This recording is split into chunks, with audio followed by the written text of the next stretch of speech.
Mais il le fait pour vous aider à comprendre. Mais ce n'est pas vraiment la meilleure solution.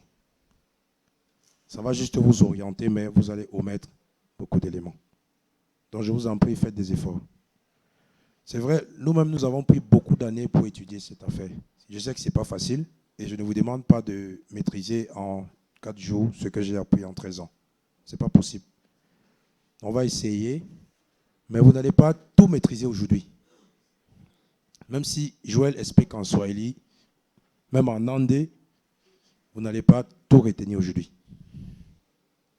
Mais avec les notes, avec lui sur le terrain, en appliquant, ça va se mettre en place. Donc soyez patient. Posez des questions au maximum. De la même façon que vous avez posé des questions en Swahili, faites des efforts en français. J'ai vu en Swahili comment il y a eu beaucoup d'interventions. J'ai tout compris. Je suis au Congo, ça fait 1 an, mais je comprends parfaitement le Lingala, parfaitement le Swahili. Parce que je travaille avec des pisciculteurs à la base. Je suis obligé d'apprendre la langue locale. Mais quand je donne des conseils, je donne en français. Parce qu'il y a des expressions en pisciculture qu'on ne pourra jamais trouver la traduction parfaite en Swahili. Mais il faut qu'on comprenne de quoi il est question. Bon courage. Alors, nous allons évoluer sur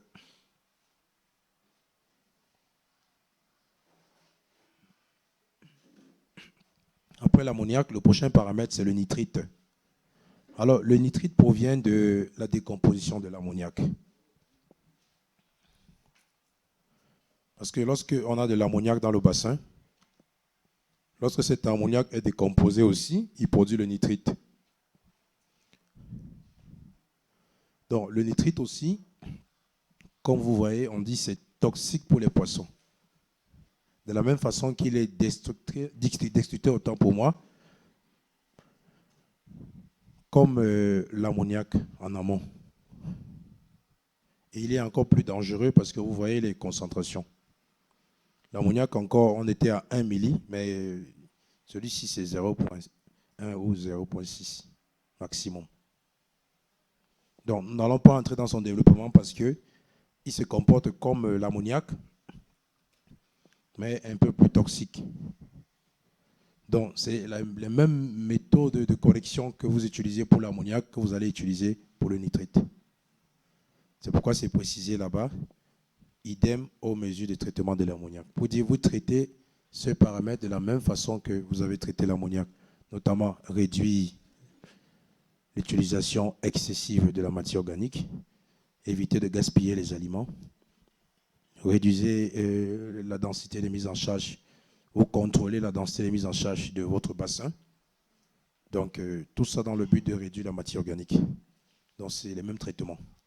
Alors, quand vous avez l'ammoniac dans le bassin, au fur et à mesure que les bactéries dont je fais allusion tout à l'heure, nitrifiantes, consomment l'ammoniac, ces bactéries, en consommant l'ammoniac, eux aussi défèquent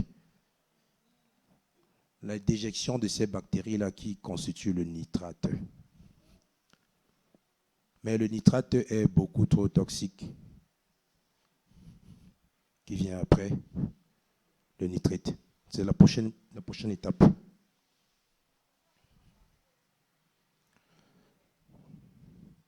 Alors, le prochain paramètre ici, c'est la sursaturation de gaz en oxygène, en aquaculture, autant pour moi. Donc, sursaturation, ça fait partie de l'excès d'oxygène constaté dans un bassin. Quand vous voyez un bassin où il y a beaucoup trop d'oxygène, vous aurez une maladie, notamment celle la plus fréquente, c'est les embolies de gaz. Vous voyez, la plupart des embolies de gaz sont produites par l'excès d'azote. Les poissons flottent à la surface. Des petites bulles peuvent être observées dans les vaisseaux sanguins superficiels, typiquement sur les branchies nageoires. Alors, je sais que c'est le français soutenu, comme vous m'avez dit tout à l'heure. Vous voyez,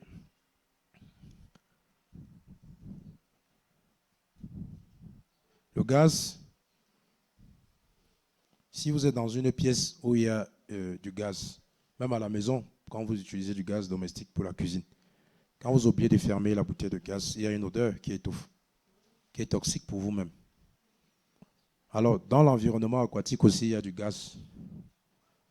Ce gaz-là, c'est l'azote, sous forme ionisée. Alors, cet azote qui est présent dans le milieu aquatique, qui est dans l'eau, provient toujours de la décomposition de la matière organique.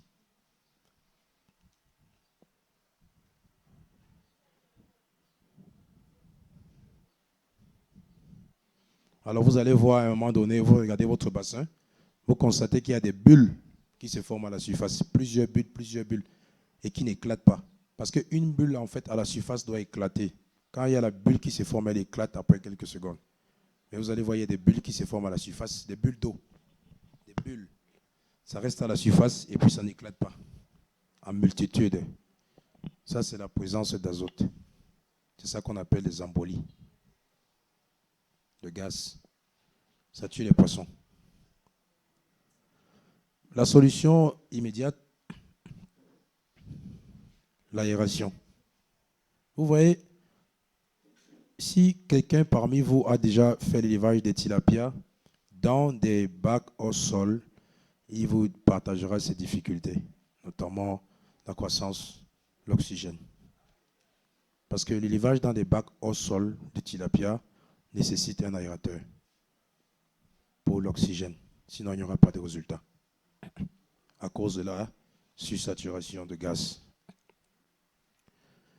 C'est pourquoi on vous recommande toujours de faire dans les bacs au sol. Parfois, on va vous dire non, on vous conseille des clarias, tout simplement parce que le clarias a la capacité de supporter la sursaturation de gaz. Par contre, le tilapia dans les bacs au sol, il faut un aérateur. Sinon, vous n'allez pas pouvoir gérer la sursaturation. Et vos poissons vont mourir à cause de l'azote.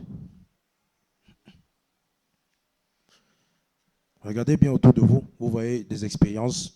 Des gens qui ont essayé l'élevage des tilapias dans les bacs au sol, sans aérateur, ils n'ont pas eu de résultats. Beaucoup se sont plaints, les poissons sont morts, les poissons ne grandissent pas, les poissons ne mangent pas. Beaucoup de morts, à cause de la sursaturation. Alors, pour mesurer ce paramètre, si vous avez le saturomètre, ça peut vous permettre d'avoir une idée du niveau d'azote dans l'eau. Mais si vous n'en avez pas, vous pouvez vous référer au comportement des poissons.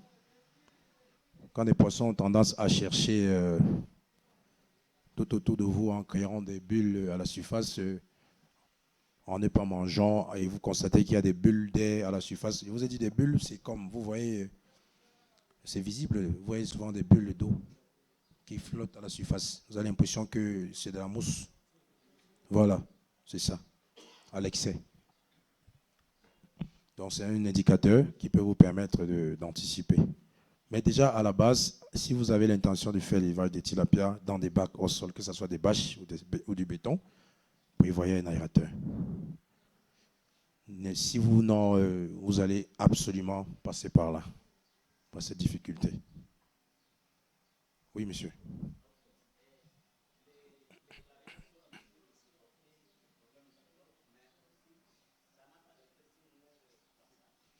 Les clarias ont une double respiration. Ils ont une respiration, ils ont, on dirait même un peu de poumon aussi. Pour ne pas dire des poumons humains, mais ils ont un peu de poumon. Parce que la capacité respiratoire d'un clarias est hallucinante. Elle peut rester hors de l'eau pendant beaucoup de temps.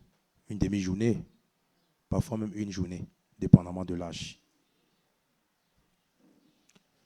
Donc voyez-vous, si le clarias a cette capacité, vous en conviendrez avec moi qu'ils peuvent supporter des environnements pareils. C'est pourquoi l'élevage en bac au sol, pour le clarias, vous n'avez pas besoin d'aérateur. Mais pour les tilapias, vous en avez besoin. Parce que le tilapia est beaucoup trop exigeant en oxygène. Et lorsqu'il y a la présence du gaz dans l'eau, ça crée un gros problème au tilapia pour respirer. Est-ce qu'il y a d'autres questions? Oui.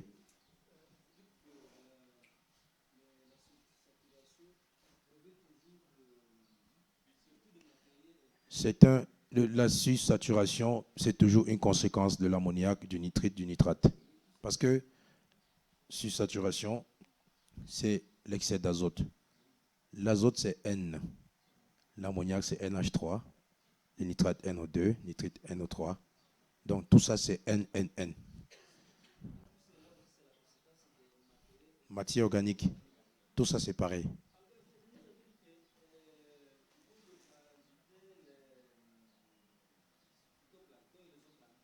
Hmm. La matière organique, les fientes. Oui.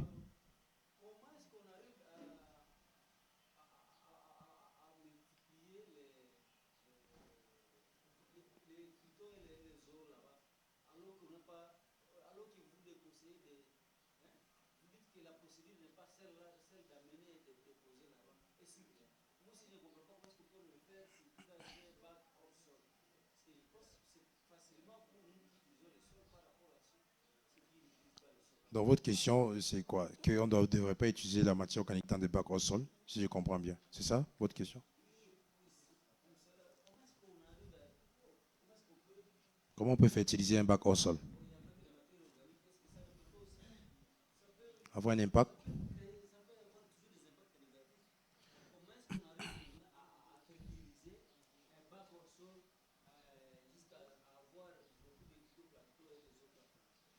Non, mais c'est la même méthode de production. Vous savez, déjà, dans la pisciculture, il y a un protocole de production pour chaque étape. Pour la production du phytoplancton ou du zooplancton, il y a un protocole de production. Vous n'allez pas prendre de la matière organique, vous versez dans un étang, tout simplement, et puis vous mettez les mains dans la poche, vous vous dites, j'ai produit du zooplancton. Il faudrait, au préalable, si je peux décrire un peu les itinéraires techniques de production, vous avez votre bassin. Alors, vous allez par exemple décider d'utiliser la fiente de poule. Vous allez mettre la fiente de poule dans un seau. Bon, ceci, je le dis sous réserve de la qualité de la fiente. Je suppose que ça a été pris dans un poulailler où il n'y a pas de pathologie. Un poulailler où les poules aussi ont été bien nourries parce que l'animal ne vous donne que ce que vous lui donnez. Si vous lui donnez une alimentation pas équilibrée, vous aurez des fientes pas suffisamment riches. Vous voyez, on remonte. Donc, je suppose que vous avez tout de bonne qualité. C'est pourquoi je vous ai dit, il y a des choses que si on traduit en swahili, ça ne va pas suffire. Parce qu'au fur et à mesure que vous posez des questions, comme je réponds en français, j'entre dans la profondeur et je donne des éléments pour compléter l'expression. Donc, vous voyez, je remonte sous réserve de la qualité. Voilà, on laisse tous les détails. J'ai ça dans un seau. Maintenant, je vais produire l'isoplancton. Alors, votre bassin est déjà préparé, il y a de l'eau à l'intérieur. Vous devez apporter de l'eau dans le récipient où il y a la matière organique. Vous ne prenez pas la matière organique, les fientes, et vous versez dans le bassin. Comme si vous versez de la poudre de l'intérieur non. Vous devez faire le mélange à l'extérieur, dans un autre récipient. Et à la limite, même vous filtrez pour récupérer uniquement ce liquide-là, qui en résulte. En fonction maintenant de la quantité au mètre carré, c'est ce liquide que vous apportez dans votre bassin. Et lorsque vous le faites, vous devez laisser ce bassin exposé au soleil pendant 2, 3, 4 jours. Pendant que l'ensoleillement, par le biais de la lumière, entraîne la prolifération ou le développement des phytoplanctons et du zooplancton. Alors vous constaterez qu'il y a changement de coloration. Ok, la couleur initialement incolore vit au vert. Alors quand ça vit au vert, ça veut dire que le milieu est déjà chargé en phyto et en zooplancton. Maintenant, avant de mettre vos poissons, vous devez vous rassurer que la quantité, la densité de phyto et de zooplancton développés dans le bassin n'est pas en excès. Il faut maintenant utiliser un disque de Secchi pour mesurer la transparence. Vous pouvez utiliser votre main, parce que la transparence, qui est un paramètre qui sera développé aussi, qui vous permet d'évaluer la quantité de phyto et de zooplancton au centimètre. Ça veut dire que si le disque de Secchi, à partir de 15 cm, vous n'arrivez plus à avoir la paume de main, alors le milieu est beaucoup trop chargé. Ça veut dire que le milieu est beaucoup trop chargé en phyto et en zooplancton. Donc, lors de votre production, vous avez beaucoup trop développé. Vous devez diluer l'eau. Vous devez diluer de l'eau. Une fois que vous diluez de l'eau, vous vous rassurez que À partir de 15 cm, la main est visible. Là, comme je vous ai dit en matinée, vous anticipez sur l'alimentation naturelle. Parce que tout ça, c'est un autre chapitre. Donc, ne posez pas de questions sur la production de X, c'est l'alimentation. C'est un autre module. Retenez juste que, ici, l'azote provient de l'ammoniac et ce qui est derrière, qui provient dans le taux du gaspillage d'aliments, des déjections de poissons et de la densité excessive de poissons dans le bassin. Donc, il faut contrôler ces paramètres pour éviter ceci. Donc, vous verrez qu'au fur et à mesure qu'on avance, il est question de contrôler l'alimentation, contrôler la quantité de poissons, contrôler les apports en matière organique pour limiter l'influence de ces différents facteurs sur vos poissons. Parce qu'on va toujours revenir sur ces éléments jusqu'à la fin des paramètres. Vous voyez? C'est une solution pratique. Une fois que vous avez stabilisé vos paramètres, vous devez contrôler tous ces apports. Parce que c'est ce que vous apportez dans votre milieu aquatique qui influence sur vos poissons. Si vous les apportez bien, il y a des résultats positifs. Si vous apportez mal, il y a des résultats négatifs. Et ainsi de suite. Voyez-vous? Pour ce qui est du protocole de production de zoophyto, on développe dans la partie alimentation. Parce que nous avons un module alimentation et nutrition des poissons. Parce que l'alimentation est différente de la nutrition. Ça, vous devez le savoir. Quand on dit nutrition, ce n'est pas alimentation. Quand on dit alimentation, ce n'est pas nutrition. On va entrer là-dedans aussi après, pour développer. C'est quoi la nutrition des poissons? C'est quoi l'alimentation des poissons? Voilà.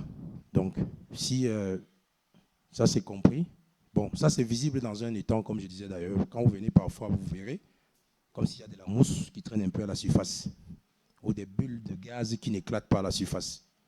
Ce sont les indicateurs. Ou des poissons qui meurent ou qui suffoquent. C'est l'azote. Si on ferme cette pièce, on met de l'azote, on n'aura même pas 5 minutes chacun. Le poisson encore peut supporter plus, mais l'homme non. C'est un gaz terriblement toxique.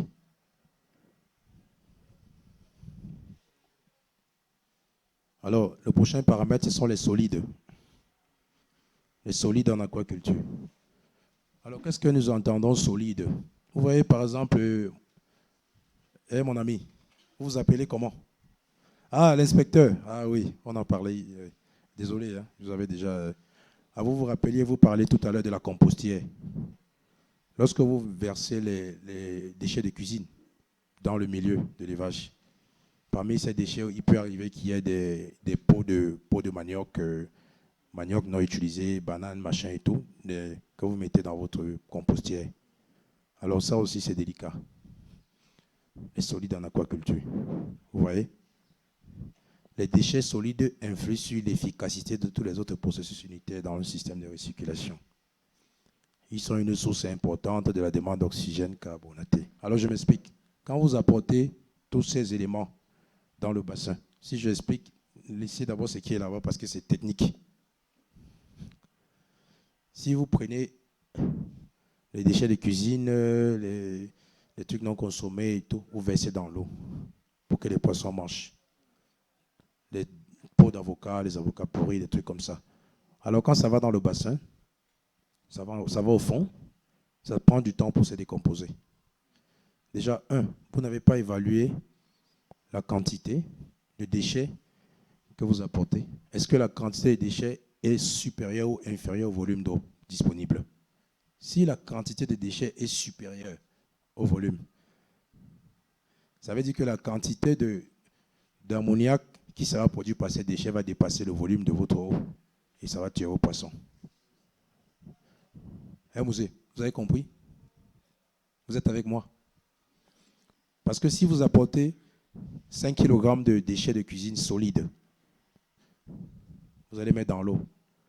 Ça va rester dans l'eau, il n'y aura pas d'impact, d'effet immédiat parce qu'il faut d'abord laisser du temps pour que ça pourrisse, ça se décompose. Alors, pendant tout le temps que ça va se décomposer, du début de la décomposition jusqu'à la fin de la décomposition, il pollue l'eau à toutes les étapes. Et il ne quitte pas parce qu'il pollue, vous retirez l'eau, il est toujours au fond en train de polluer la nouvelle eau et ainsi de suite. Parce que c'est une matière solide, elle n'est pas soluble, elle ne sort pas avec l'eau, elle reste au fond quand vous vidangez le bassin, l'étang. C'est ça, non? Quand vous faites la vidange, vous trouvez de la boue, la vase.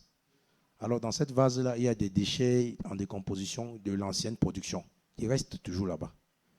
Et vous apportez une nouvelle eau. Maintenant, quand vous faites l'élevage dans des étangs où il y a déjà tellement de boue et vous allez prendre des pelles parce que ce qui est recommandé en pisciculture, lorsque vous faites ce qu'on appelle le vide sanitaire, où vous videz complètement après la récolte, vous devez laisser l'étang pendant une bonne période qu'on appelle la sec. Cette période à sec permet à la vase de fond de se solidifier.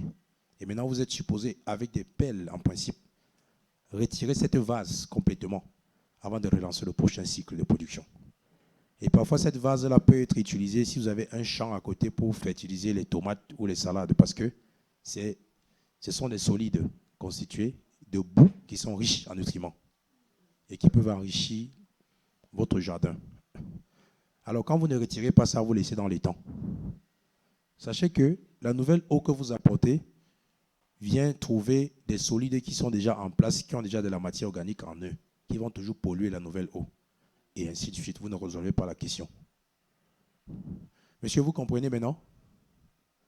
Donc, c'est pourquoi, si vous décidez d'utiliser cet aliment complémentaire, quand le cycle termine, prenez la peine de faire un assec et après vous décapez complètement le bassin. C'est pourquoi on parle d'assec dans la préparation, l'aménagement des étangs. Vous devez laisser à sec et après vous décapez complètement l'étang. Faites un vide sanitaire, vous chaulez avant de mettre de l'eau. Mais si vous enlevez de l'eau, vous retirez du poisson, il y a la boue, vous laissez un peu, vous remettez l'eau, vous êtes en train de recommencer à apporter de l'eau sur tout ce qui est solide qui était dans l'ancienne production, qui a déjà des toxiques disponibles. En fait, j'essaie ici de résumer en français facile ce qui est écrit derrière moi. Vous voyez? C'est ça, solide en aquaculture. Et c'est pareil pour l'élevage dans des bacs au sol, par exemple. Parce que, vous voyez, vous avez un bac à la maison. C'est fréquent à Goma, pour ceux qui font l'élevage au sol là-bas. Vous avez dans le bassin des poissons et vous mettez de la nourriture à la volée. Vous laissez le bassin pendant 3, 4. Il y a des gens qui mettent des alevins, ils ne vident plus jamais le bassin. Tout ce qui sait, c'est que j'ai mes alevins là-bas dedans, mais il ne peut pas vous donner la quantité exacte. Il ne peut pas vous dire s'ils grandissent ou pas. Tout ce qu'il fait, c'est donner la nourriture. Alors, quand vous donnez à manger comme ça, sachez que les restes d'aliments vont partir se déposer au fond. Ça constitue toujours le solide en aquaculture. Et je connais d'aucuns, même lorsqu'ils vident le bassin, ils vident et ne retirent pas la boue qui est au fond, dans le bassin. Il dit non. J'ai lu dans un livre, on m'a dit que c'est la matière organique, ça nourrit les poissons du prochain cycle. Ils commandent les alevins et ils remettent dans la même histoire. Et ils mettent de l'eau et ils continuent. Donc ça, c'est les solides, mais c'est dangereux pour la pisciculture. Il faut nettoyer complètement, faire sortir complètement pour recommencer le prochain cycle. Donc, ce qu'on retient de ce paragraphe, c'est que quand vous êtes dans la production piscicole, en étang, une fois que le cycle est fini, vous faites la vidange totale, vous laissez l'étang vide pendant une période qu'on appelle la sec, en fonction de l'ensoleillement.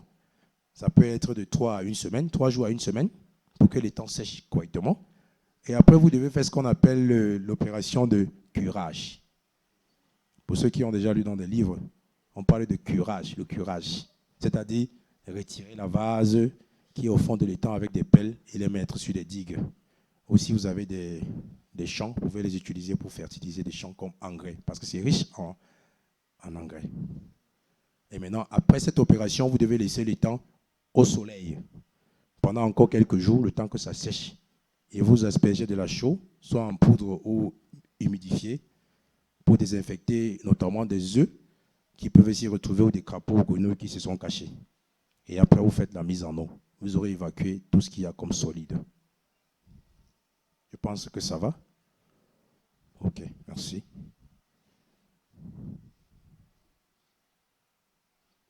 Les métaux lourds en aquaculture.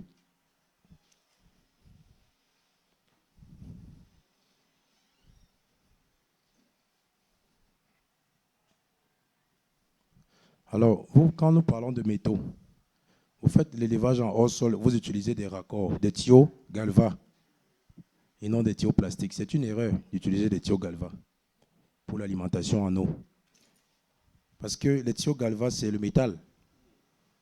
Alors, C'est pas très bien là, mais je vais lire pour vous. L'on parlait de la lexiviation de raccords de plomberie. C'est-à-dire que le lessivage, au fur et à mesure que l'eau passe dans ces raccords-là, vous voyez, il y a de la rouille qui se crée à force de rouille fermée.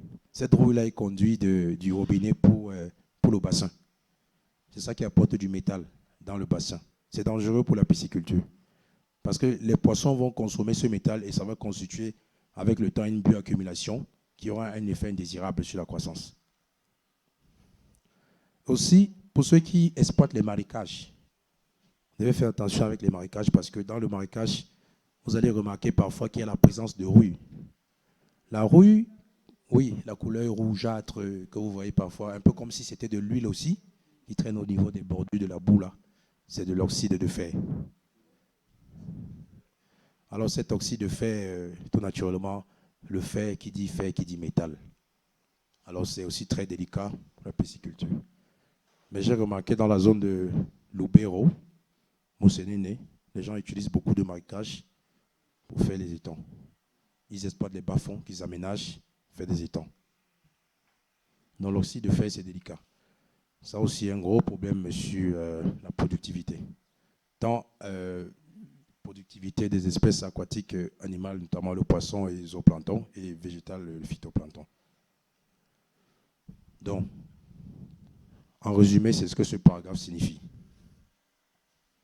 Que vous devez éviter de faire recours à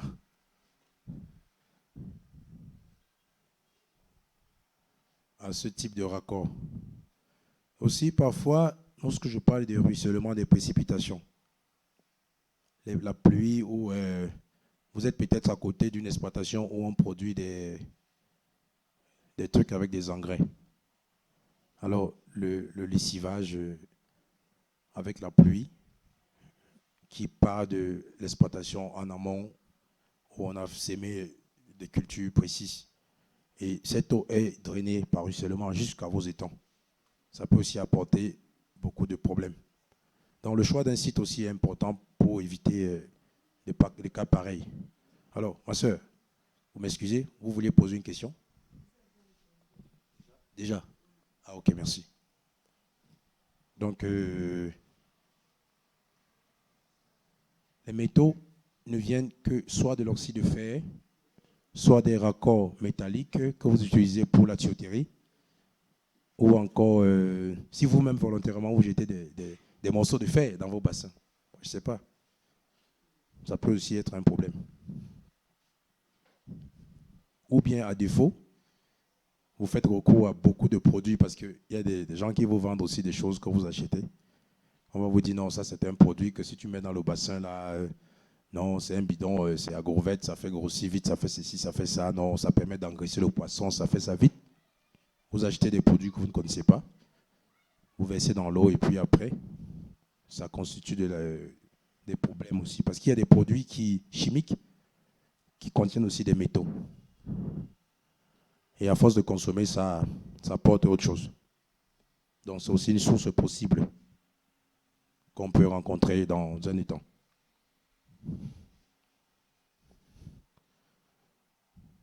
Bon, tout ça, ce sont des paramètres qu'on peut évaluer, notamment toujours avec des kits ou dans un laboratoire spécifique. Mais il y a des kits pour mesurer tout ça. Ce que j'appelle kits, ce sont des équipements. OK? Vous avez des questions? Oui.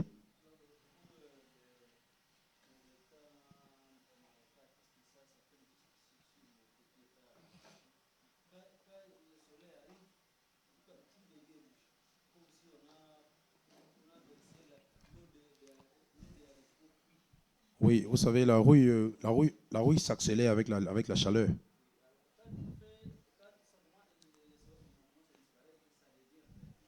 Oui, oui, oui.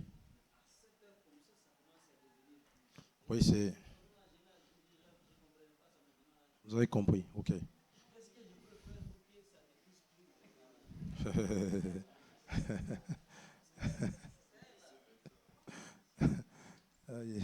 Est-ce que c'est un étang qu'on peut vidanger complètement?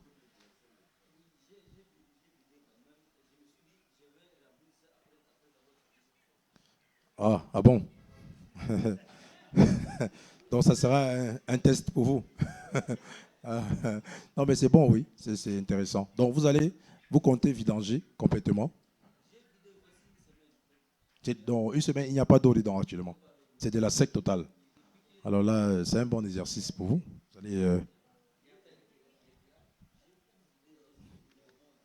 Vous n'avez pas encore curé. Faites le curage. Voilà, faites le curage. Parce que dans un des temps, il y a des solides des précédentes productions qu'il faut d'abord retirer. Parce que si vous retirez, vous verrez la différence. Si vous ne retirez pas, la nouvelle eau viendra toujours trouver les problèmes de l'ancienne eau. Il n'y aura pas de changement. C'est ça. Mais la couleur rouge, c'est l'oxydé de fer. Parce que le fer, naturellement, la rouille s'accélère avec la chaleur. Si vous prenez un fer qui est rouillé, vous mettez dans un frigo à une température inférieure à 0 degré, la rouille va s'arrêter. Mais si vous prenez le fer, vous mettez dans une zone, un fer qui a commencé à rouiller, mettez dans un endroit chaud, la rouille va s'accélérer.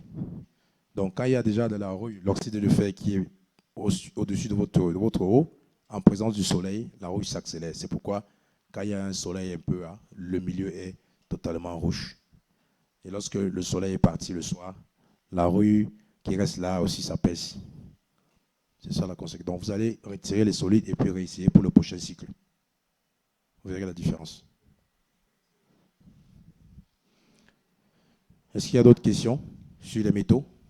Bon, ce qu'on retient, c'est que pour ceux qui font des bacs au sol, vous devez éviter d'utiliser des raccords en métallique. Vous devez éviter aussi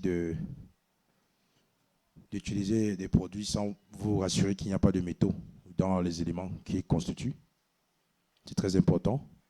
Vous rassurez aussi que les exploitations environnantes n'utilisent pas des pesticides qui pourront après lessivage se retrouver dans votre bassin. C'est important. Mais les métaux ne sont pas liés à l'ammoniac ou à autre. Ici, c'est lié au fer. Pour ceux qui sont dans les marécages, faites bien le choix de vos zones pour éviter d'aller mettre votre étang dans le nid, si je peux appeler ça comme ça, du fer. Parce que si c'est aussi le nid du fer, ça veut dire que c'est souterrain. Et si c'est le sol, dans votre cas d'espèce, qui est le problème, alors vous aurez tout essayé, mais ça sera toujours pareil. Il n'y aura malheureusement pas de traitement précis. Parce que dans d'autres pays, les zones marécageuses sont interdites pour la pisciculture.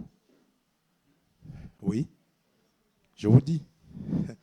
Les zones marécageuses, dans d'autres pays, c'est interdit pour la pisciculture. Ce n'est pas autorisé. C'est le domaine de l'État. L'État l'utilise pour son reboisement dans le domaine forestier, pour s'aimer ses essences là-bas. Les eucalyptus et autres choses. Mais la pisciculture n'est pas autorisée parce que la prolifération des maladies, des pathologies en pisciculture sont fort développées dans les zones marécageuses. Et je peux vous expliquer à cause des infiltrations. Il suffit que le monsieur à côté est voisin de la dame, vous êtes dans une zone marécageuse. Donc pendant la période des crues, des plus fortes pluies et montée des eaux, il y a échange d'eau souterrainement, donc transmission de pathologies. Si son exploitation n'a pas suivi un bon protocole biosanitaire, le vôtre sera affecté, et ainsi de suite. Donc les marécages ne sont pas conseillés. Mais bon, au Congo c'est autorisé, on le fait. En attendant. Oh oui. C'est ça.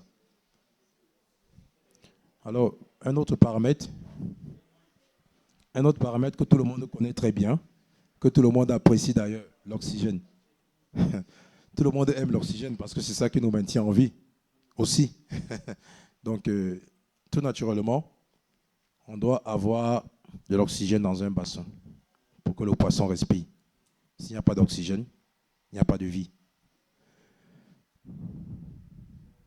Alors, il y a aussi des conditions, parce que dans le milieu aquatique, l'oxygène, ce n'est pas l'oxygène diffuse qu'on a dans l'air.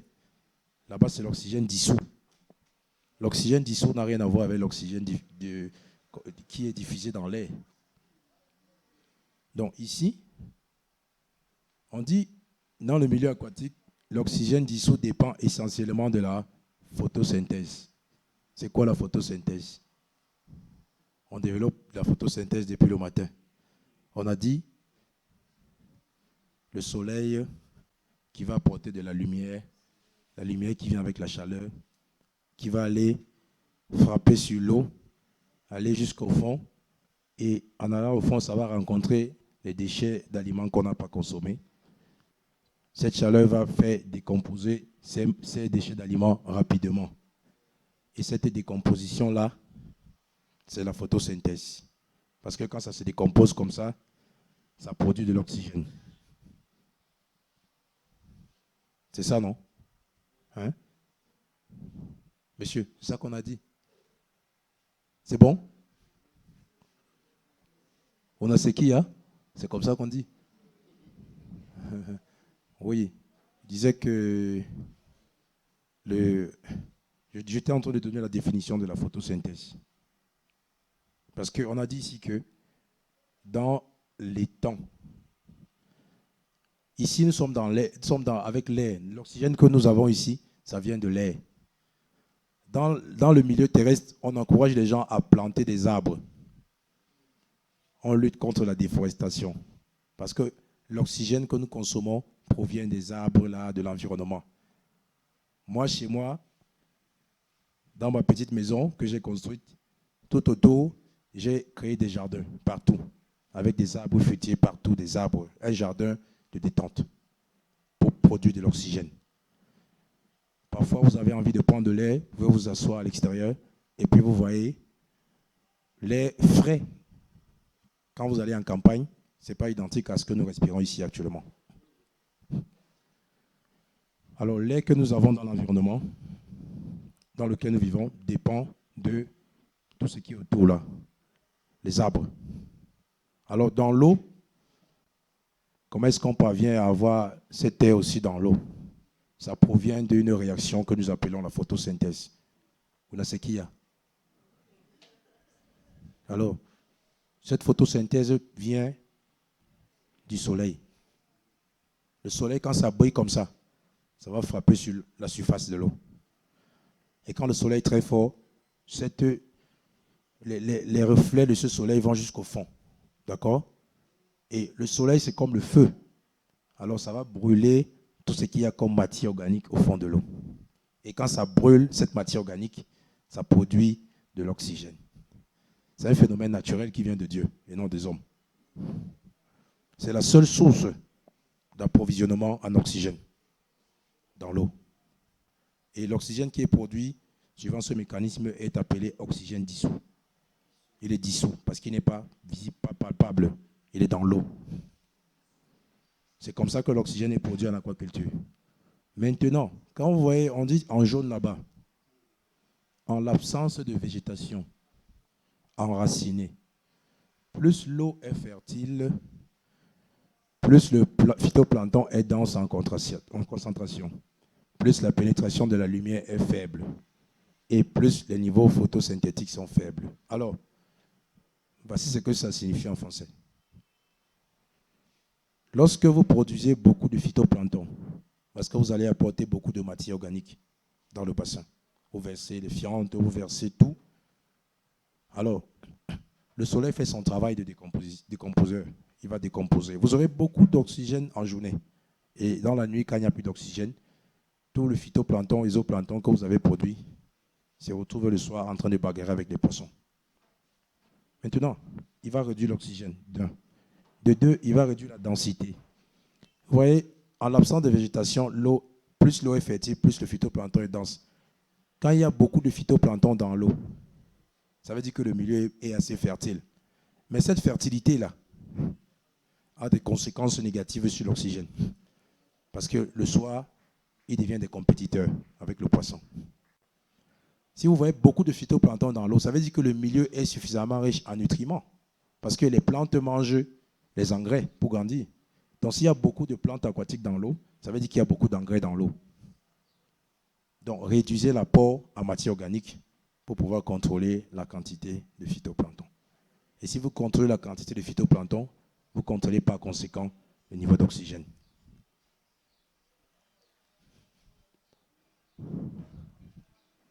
Vous voyez, on dit les concentrations de phytoplancton lourds dans les eaux supérieures provoque une teneur élevée en oxygène dans les eaux de surface et une faible teneur en oxygène dans les eaux plus profondes. Je m'explique. Tout à l'heure, je vous ai montré une courbe comme ça qui représentait l'eau, avec des couches. Au fond de l'eau, au milieu et en surface, le niveau d'oxygène ne peut pas être pareil. Dans les profondeurs, quand il y a beaucoup trop de matière organique, vous aurez de l'oxygène en surface et au fond, vous aurez moins d'oxygène. Donc, si vous ne contrôlez pas suffisamment la densité ou la quantité de phytoplancton, vous allez créer cette différence de couches. Il y aura des endroits où il n'y a pas d'oxygène, des endroits où il y a de l'oxygène, des endroits où il y a moyennement d'oxygène. Vous comprenez? Ça, c'est une synthèse de ce que ce paragraphe signifie.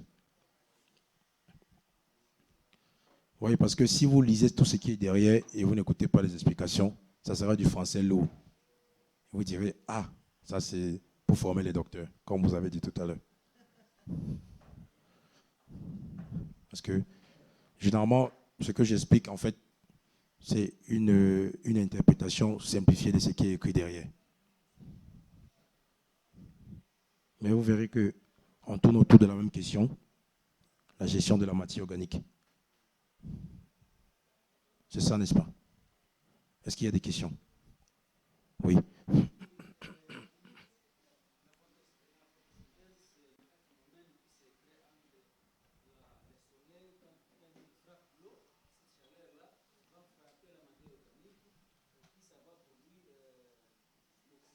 Oui.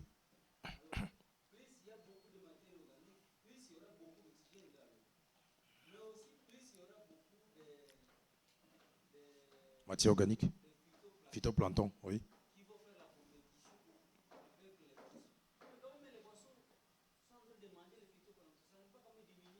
C'est pourquoi je vous ai dit que l'apport, non, pas seulement l'apport, aussi la densité de mise en charge des poissons. Vous vous rappelez, on en a parlé. Je vous ai dit, si vous produisez plus de phytoplancton que de poissons disponibles, qui va manger le phytoplancton? Le surplus de phytoplancton va devenir un compétiteur du poisson. C'est ce qu'on s'est dit, non? C'est pourquoi je vous ai dit que quand vous produisez le phytoplancton, ça doit être sous réserve de la quantité de poissons disponibles. On ne produit pas du phytoplancton sans tenir compte du nombre de poissons qu'on a dans le bassin. Il faut toujours mesurer les quantités que vous produisez. Parce que si vous produisez beaucoup de phytoplancton, supérieur au nombre de poissons, qui va manger le surplus de phytoplancton? Parce que le poisson est là pour réguler. Lui aussi, quand il y a le phytoplancton, en plus de l'oxygène qu'on lui apporte, on lui apporte aussi le phytoplancton qu'il mange.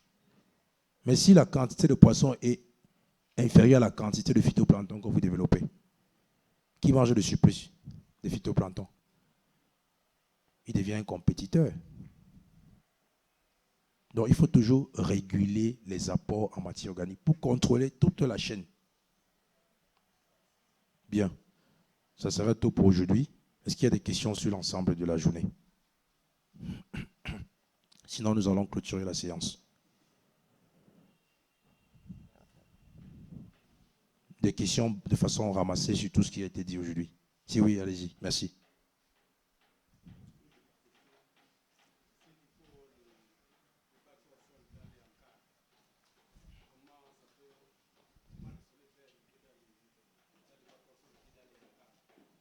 Les bacs au sol dans les hangars, fermés complètement. C'est un RAS système.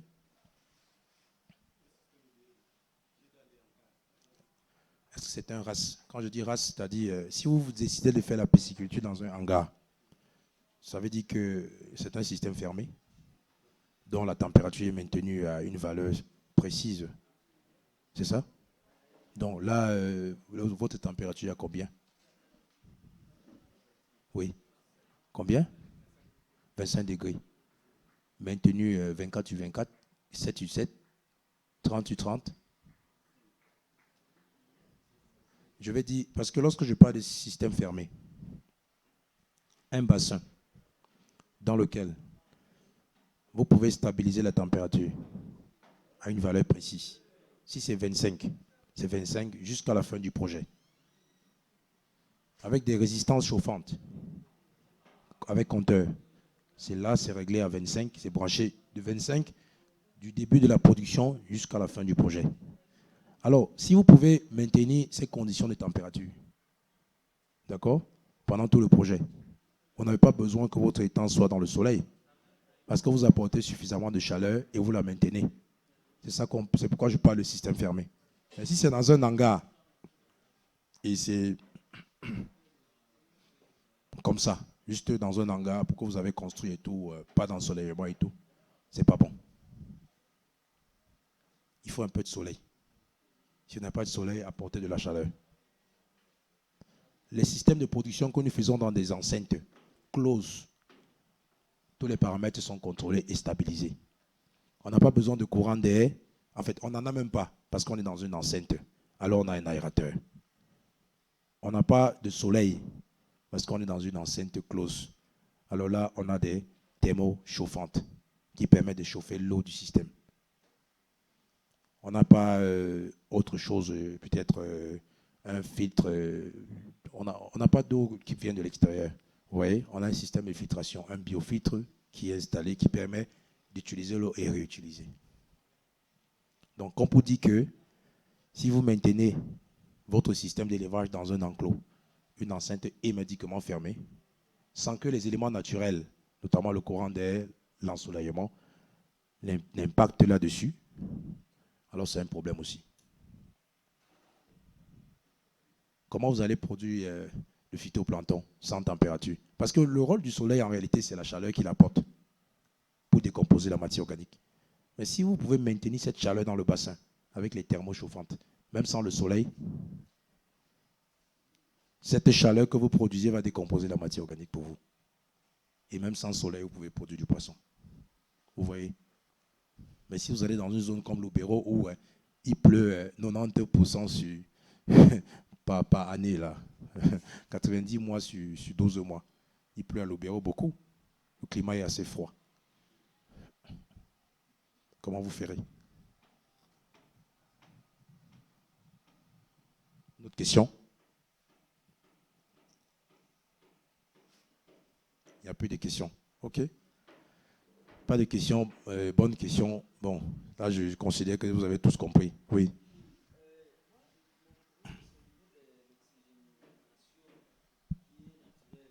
Oui.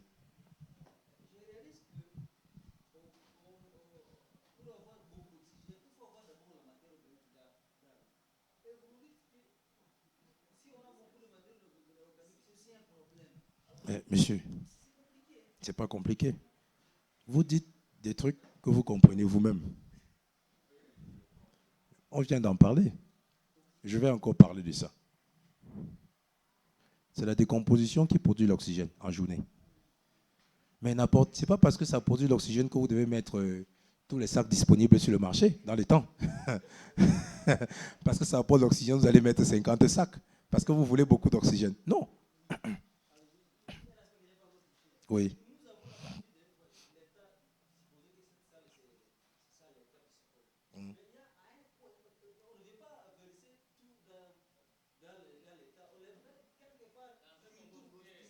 Oui, c'est pourquoi j'ai parlé de compostière.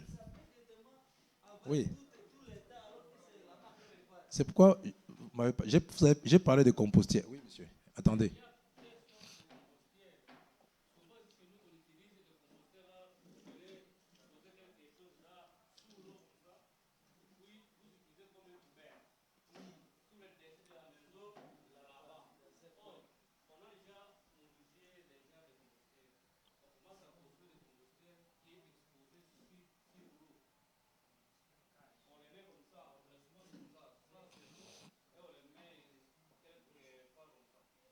Vous voyez, je vous disais tout à l'heure qu'on parlait des solides en aquaculture. Si vous voulez toujours rester dans le passé, mon cher, vous allez vous casser la figure. Essayez un peu de laisser de côté le quotidien et améliorer. Tout ce que vous dites que vous avez fait, jusqu'ici, vous êtes toujours à côté. C'est parce que ça ne marche pas. D'accord? Maintenant, ce que je vais vous recommander de faire, c'est lorsque vous voulez apporter de la matière organique dans votre étang, respectez la quantité. C'est tout, retenez ça comme ça. Oui, bien sûr, nous allons parler de ça dans l'alimentation. Ça fait partie de l'alimentation. Je ne vous ai jamais demandé de ne pas fertiliser vos étangs. Jamais. J'ai dit fertiliser vos étangs, mais à la limite recommandée. J'ai précisé. Si vous apportez de la matière organique solide, des déchets de cuisine et compagnie dans vos étangs, apportez en fonction de la quantité recommandée. N'excédez pas. Si vous apportez en plus, vous serez toujours là en train de poser la même question. Ce n'est pas interdit, mais apportez la quantité recommandée. C'est tout. Retenez ça comme ça. Apportez la quantité recommandée. N'apportez pas la quantité disponible. Parce que il va dire que j'ai 4 sacs de fientes là. Mets-moi tout ça dans les temps là. C'est ce que j'ai trouvé aujourd'hui. Non. Vous avez trouvé 4, mais quelle est la quantité nécessaire? C'est tout. Retenez ça comme ça. Ne cherchez pas à trouver d'autres. C'est pas possible. Vous voyez? C'est tout comme ça. Oui, monsieur.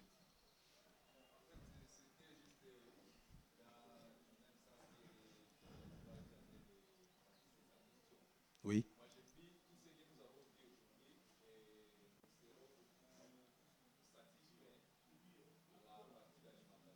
Oui.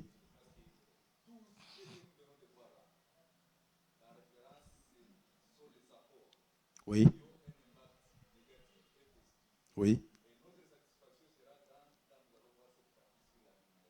Oui. Mais vous savez, sans toutefois vous couper, lorsque nous parlons de qualité de l'eau, mais qu'est-ce qui peut influencer sur la qualité d'une eau? C'est ce que vous apportez à l'eau. Mais attendez, on ne peut pas dissocier l'eau de l'aliment. Parce que c'est ce que vous apportez qui va impacter sur l'eau. C'est pourquoi depuis ce matin, quand nous parlons de l'eau, nous revenons toujours à cheval sur l'alimentation avant que je vous récupère. Donc on va développer ça davantage dans la partie alimentation. Mais sachez que lorsqu'on va parler de l'eau, on va toujours faire allusion à l'aliment. Parce que c'est ce que vous apportez qui détruit. Si vous prenez dans 1,5 litre, vous mettez de l'eau, que vous fermez hermétiquement, comme les eaux qu'on retrouve sur le marché. L'eau plate qu'on retrouve sur le marché, par exemple. Là. Lorsque c'est hermétiquement fermé, comme ça, c'est conditionné. C'est tranquille. Vous voyez? Il n'y a pas d'influence précise, il n'y a pas d'impact, c'est conditionné. Mais si c'est exposé à l'environnement, c'est-à-dire assujetti à d'autres éléments qui peuvent entrer, sortir, cette eau ne sera plus de même qualité. Ça sera influencé par d'autres choses comme son environnement. C'est compréhensible.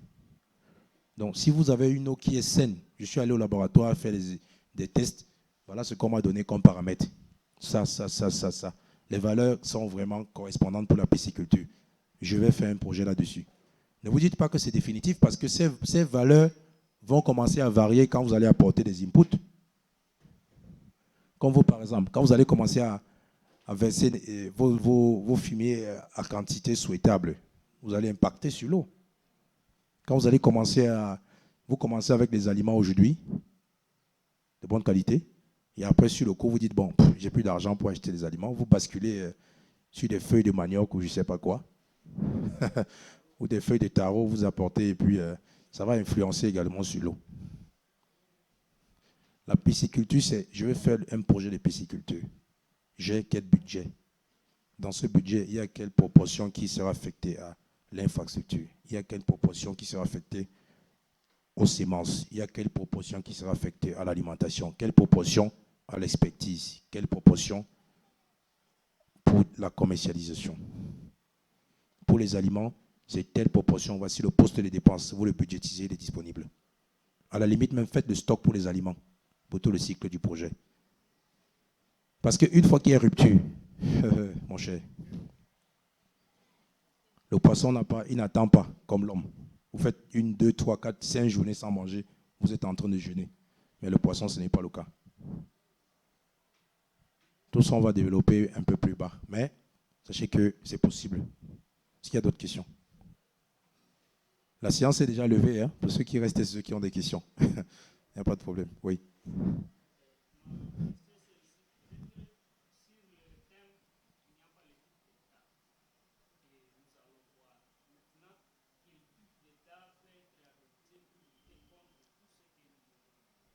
Quel type de temps est adapté pour lutter? Mais il n'y en a aucun.